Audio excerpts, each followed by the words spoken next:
The bride no one claimed. The train hissed as it slowed into the small frontier town of Willow Creek, its wheels grinding against steel with a mournful cry.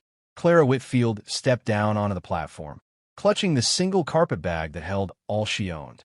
Her heart beat fast, not from excitement, but from fear. She had crossed half the country on the promise of a new beginning, of a man who would meet her here and claim her as his bride.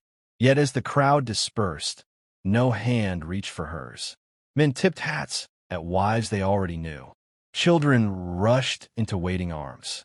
Clara stood alone, her traveling dress already coated with dust, the folded letter in her pocket suddenly heavy with betrayal. The letter had been brief, practical, devoid of poetry, yet it had promised her a place, a husband, and a home. Now she realized the words might have been nothing but air. She felt the weight of eyes upon her. Townsfolk lingered at the edges of the platform, whispering, a mail-order bride abandoned. To them she was already a scandal, a curiosity, a woman unwanted. Heat rose to her cheeks, and she clutched the bag tighter, willing herself not to falter. A small tug at her skirts startled her. Clara looked down into a pair of solemn gray eyes.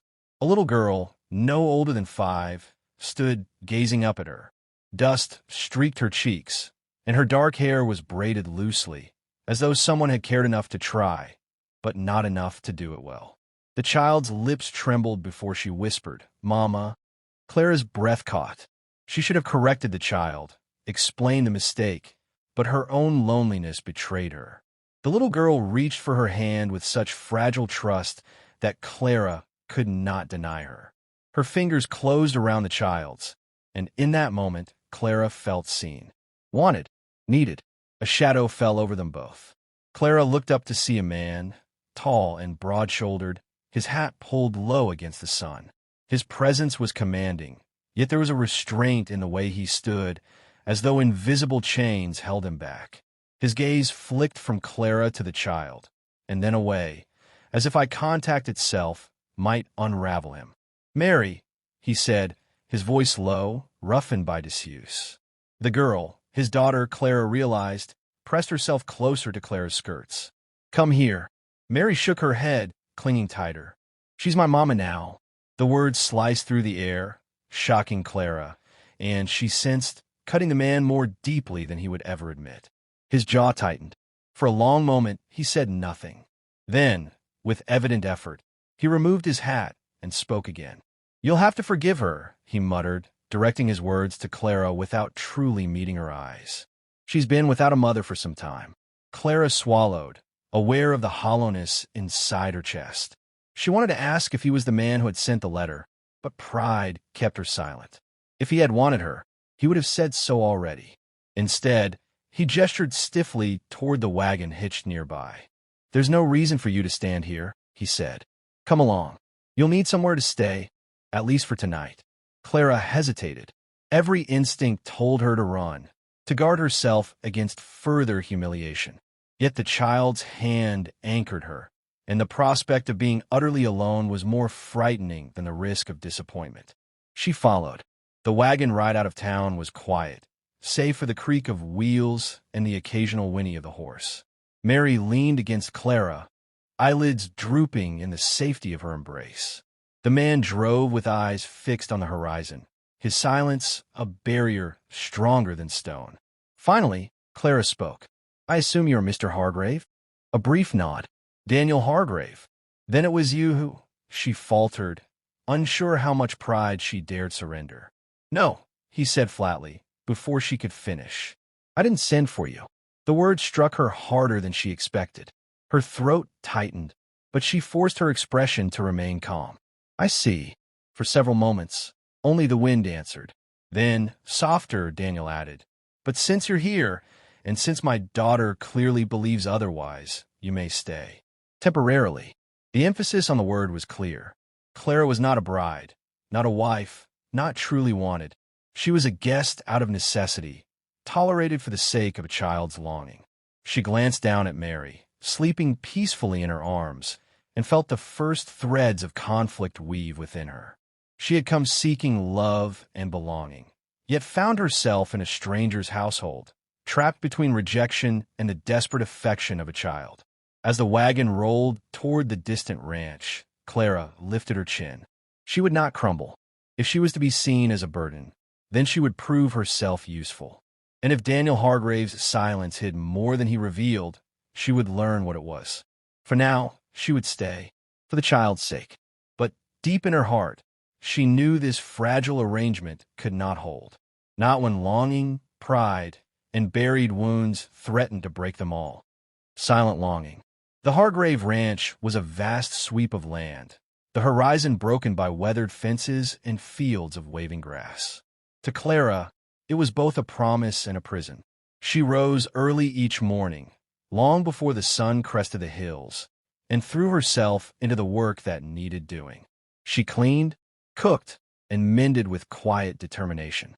If she could not be wanted as a wife, she would at least prove herself indispensable as a presence.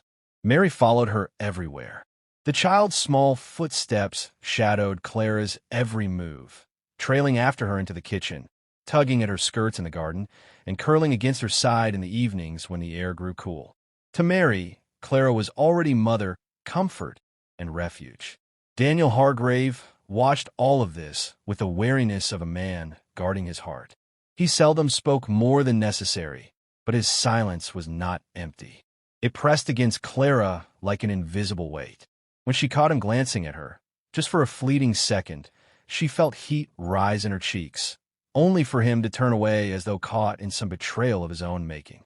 At night, when Mary was tucked into bed and the house settled into its stillness, Clara sometimes allowed herself a moment of weakness. She would sit by the firelight, her sewing laid aside, and draw out the old letters she carried from her former life. Letters from Elias Carter, the man who had once promised her devotion but never kept it. His words had been full of fire, full of the kind of love that defied rules and reason. Yet when she needed him most, he had vanished, leaving her to gamble her future on the uncertain hope of a mail-order match. Clara traced the faded ink with her fingertip, torn between memory and the slow, unspoken pull she felt toward Daniel. Elias's passion lived only on paper, while Daniel's restraint breathed across every silence between them. And it was that restraint, paradoxically, that drew her closer. One evening, a storm broke across the plains with the fury of a wild animal. The wind howled, shutters rattled, and rain pelted the windows with merciless force. Clara hurried to gather laundry left outside, struggling against the downpour until Daniel appeared at her side. His hand gripped her arm, firm and steady, pulling her back toward the shelter of the porch. "You'll drown yourself out there," he said, his voice sharp yet edged with concern. Water streamed from the brim of his hat, his shirt clinging to the breadth of his shoulders. Clara opened her mouth to retort, but the words caught. The distance between them vanished in that instant, the storm trapping them together beneath the roof's meager cover. His hand lingered a heartbeat too long on her arm before he withdrew, as though scorched by the contact. The air between them trembled with unspoken things. "I was only trying to help," she said at last, her voice softer than she intended. Daniel looked away, eyes fixed on the storm's violence rather than her face. "You've done more than your share already, more than I ever asked." Clara wanted to ask what he meant, but Mary's small cry interrupted them. The child had woken in fright, and Clara rushed to comfort her, pressing gentle hands over trembling shoulders until the storm's fury became a lullaby rather than a terror. Daniel watched from the doorway, his expression unreadable, his silence saying more than words could bear. In the days that followed, Clara and Daniel moved around each other with increased caution, as though both feared crossing a line neither dared to name. Yet Mary only drew them closer, insisting they eat together, sit together, share the quiet moments of evening as though they were already bound.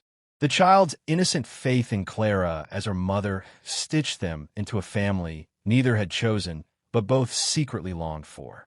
Still, Clara's heart warred within her. At times she reread Elias's letters, convincing herself she had betrayed him by even entertaining the thought of affection for another man. At other times she looked at Daniel's weary solitude, his careful restraint, and wondered if she was betraying herself by refusing to acknowledge what had already taken root inside her.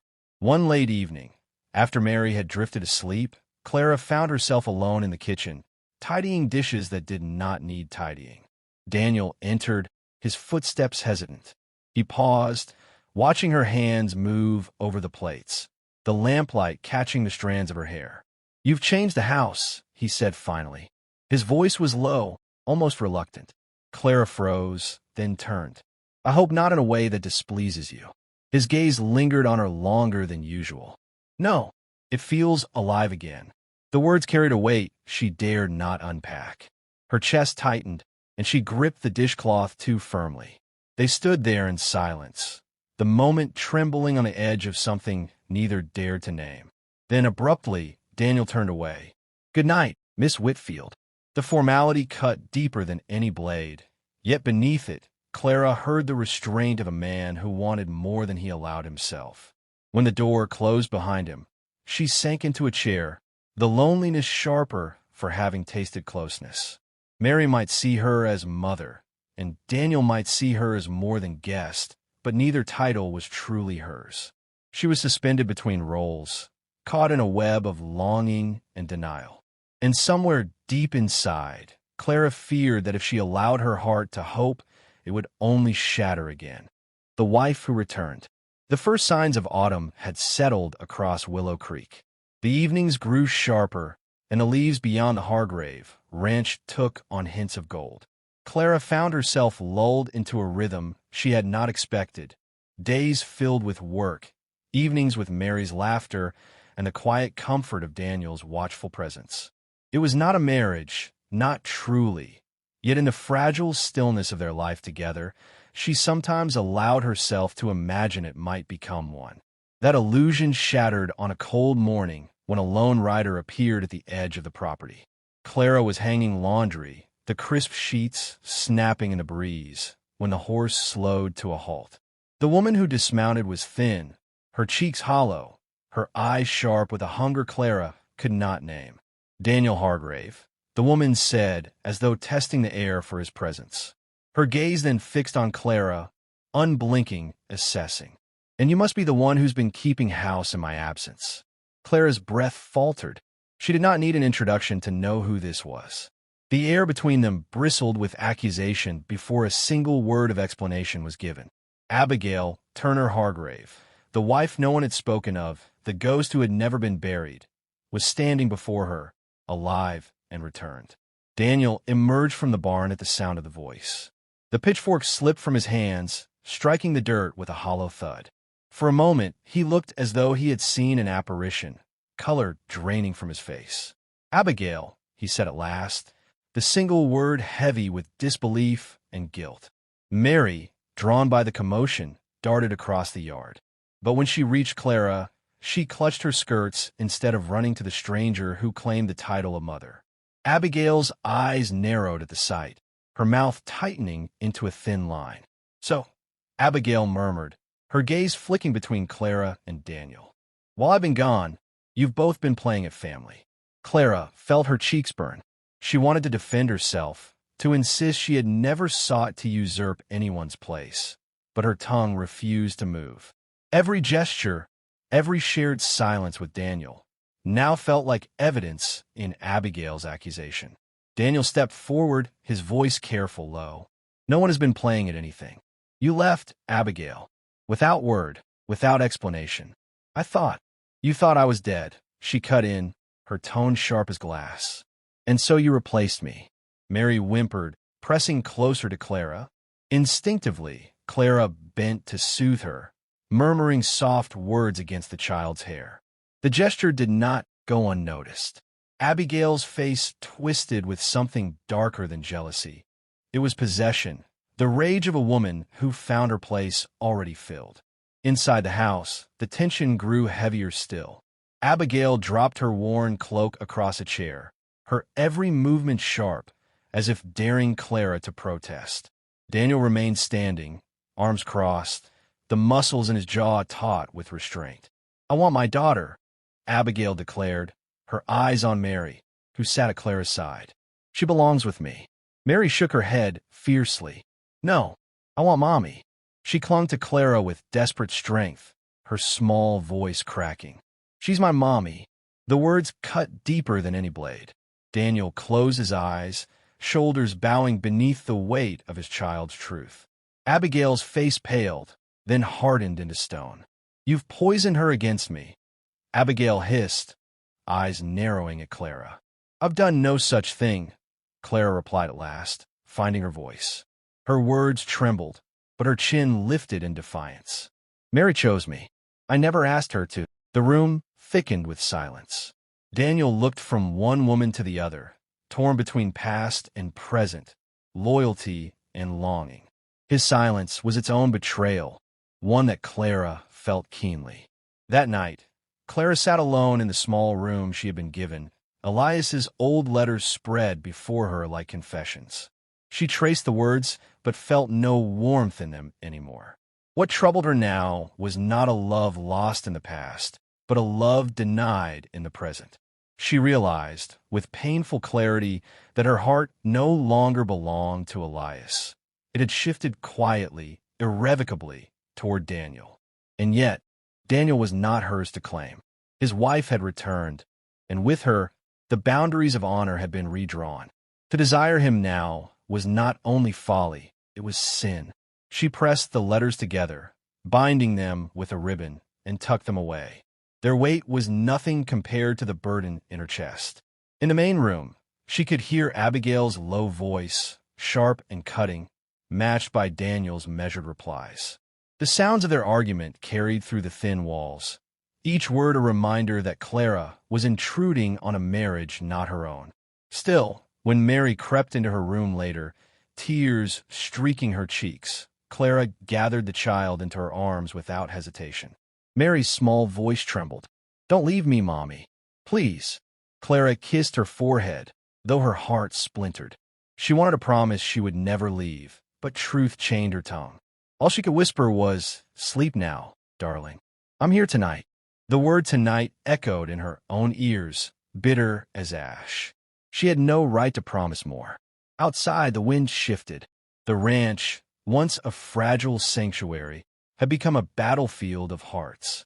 And Clara knew the war had only just begun. A family forged in fire. Abigail's presence hung over the Hargrave ranch like a storm that refused to break.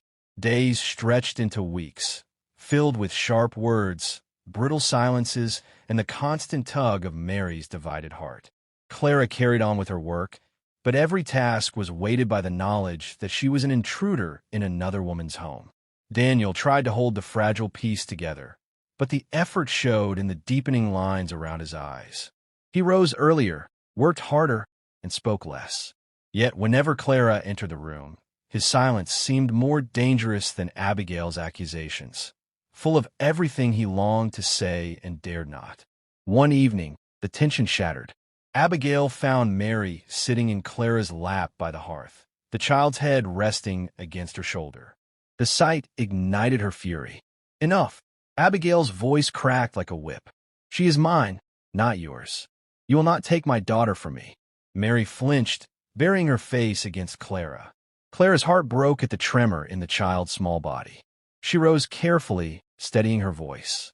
No one is trying to take her, but she needs comfort, Abigail. Surely you can see that. What I see, Abigail spat, is a stranger trying to steal the life that belongs to me. Daniel stepped between them, his expression grim. That's enough. Abigail turned her rage on him. You've let this woman worm her way into our home, into our child's heart. And you, her voice cracked, trembling with betrayal, into yours as well. The words landed like stones in the silence that followed. Clara felt her pulse race, heat rising to her cheeks. Daniel did not deny it. His jaw tightened, his eyes flicking to Clara for only a moment, but that moment told Abigail everything. Her voice dropped, low and dangerous. So it's true. While I suffered alone, you found solace in her. Daniel's shoulders straightened, the weight of years of silence falling away. You left, Abigail. You chose to walk away from this family. And in your absence, Clara brought life back into this house. She gave Mary what you would not. And yes, she gave me what I thought I'd lost forever. Clara's breath caught. She had never heard him speak so plainly, never dared imagine he would claim aloud what had lived only in glances and silences. Abigail's face twisted with bitterness. Then you deserve each other. Her words rang with finality as she turned toward the door. She paused only once, her eyes narrowing at Clara. But know this, you'll never be more than the woman who replaced me. The slam of the door echoed through the house. Silence followed, thick and suffocating. Clara stood frozen, Mary still clinging to her skirts. Daniel remained where he was, staring at the closed door as though it might reopen. At last Clara found her voice. She's right, Daniel. Whatever we've built here, it's built on broken vows, on infidelity. He turned then, and his eyes were fierce with something deeper than guilt. No, what we've built is truth. Abigail left long before she rode away. She abandoned her vows. I kept mine to the shadow of a marriage that no longer lived. And still, I held back, even when every part of me ached for you. Clara shook her head, torn between longing and fear. We'll be judged. You know that. Daniel stepped closer, his voice steady. Let them judge. I won't deny my heart any longer. His gaze softened. But I'll not bind you here, Clara. If you choose to leave, I'll not stop you. I only ask, look at Mary. Ask her what she wants. Clara lowered her eyes to the child, who stared up with tear-streaked cheeks and desperate hope. Please, Mommy, Mary whispered. Don't go. Stay with us. Stay with me. The simple plea unraveled Clara's defenses. She sank to her knees, gathering Mary into her arms, her own tears falling freely. I'll stay, she murmured, her voice breaking. I'll stay, my darling. When she looked up, Daniel's hand rested gently over hers, rough and calloused yet steady. No words passed between them, but none were needed. In that shared touch was the promise of a new beginning, not as stolen roles, but as a family forged through hardship, choice, and love. Later, when the house grew quiet and Mary finally slept, Clara slipped into her small room. She opened the box where Elias's letters lay, the ribbons still tied around them. For a long moment, she stared at them, the ghosts of her past whispering faintly from the faded ink. Then, with steady hands, she fed them one by one into the fire. The flames curled around the paper, devouring each word until only ash remained. Clara watched in silence, her heart lighter with every burning scrap. Elias had been her past, Abigail her trial, but Daniel and Mary were her future. When Daniel's hand touched her shoulder, she did not flinch. She leaned into the warmth, allowing herself at last to rest in what had quietly grown between them. No vows had been spoken, no promises written.